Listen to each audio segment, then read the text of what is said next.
mu subscribe kana ka danna alamar ƙararrawar sanarwa domin ku ta haka ne kaɗai za ka dinga samun kyawun rahotannin namu da zarar mun ɗora. Tarkashi inna lillahi wa inna ilaihi raji'una. Masu saurare yanzu dai bara mu samu kuma wani kallar rahotanni da aka samu na harin da Amurka suka yi jihar Sokoto. Dr. Dauda Lawan Dare kenan. To yayin da ake batun sulhu da 'yan bindiga a jihar Zamfara a Sokoto kuma zaman ɗaɗɗar ake yi a garin Rara a yankin karamar hukumar Raba da ke jihar Sokoton.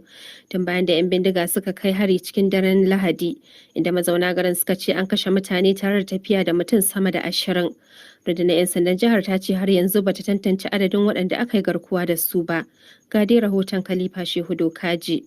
Al'ummar mazauna garin na Rara da ke yankin karamar hukumar Raba a jihar Sokoto sun ce 'yan bindigar dai sun kai musu hari ne bayan da suka mayar da hankali wajen yin sintirin da suka saba duk dare don baiwa garin kariya daga 'yan bindigar. Wani mazaunin yankin dai ya ce ba su san cewar 'yan bindigar sun shiga garin ba sai bayan da suka ji tashin harbi, sai dai ko da suka zo 'yan bindigar sun tsere, sai dai sun tafi da gwamman mutane. Sun shigo misalin karfe 12:20 na dare, sun kashe mutum ɗaya, sannan sun halbi wani yanzu haka na asibiti yana cin magani, sannan mutum 21 na suka tafi da su da mata da yara. Dama kuna fama da wannan matsalar ne?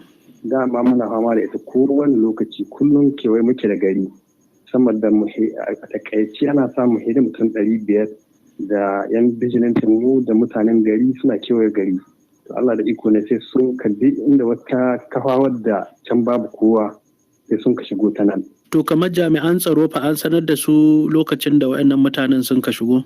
Jami'an tsaro an sanar da su amma dai babu abin da sun kai kuma babu wanda ya taho kama dauki. Shi kuwa wannan mutumin cewa ya yi suna cikin fargaba tun bayan da 'yan bindigar suka kawo musu hari, inda ya nemi hukumomi a jihar da su kawo musu ɗauki.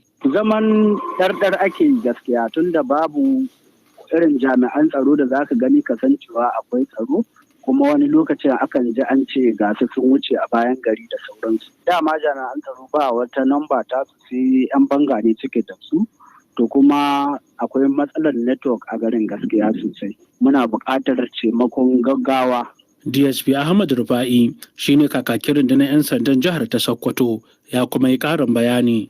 An samu ɓarayin dajin gama 'yan wasu kabiri sun zo sun kashe mutum ɗaya kuma sun jikita mutum ɗaya.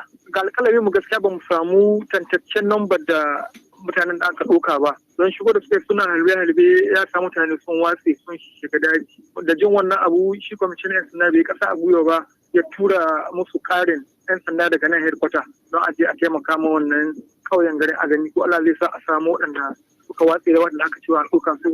Kamar suna cewa akwai karancin jami'an tsaro a wannan wajen. Ko ina akwai karancin jami'an tsaro, sannan ba wai karanci akwai ba. Za a gaba akwai dokar da mai gaban kwamishina ma ya na cewa duk wanda a yankin nan ba a cewa a mishi tafi a ce daga wurin nan. Kar a samu shut of manpower daga waɗannan wuraren.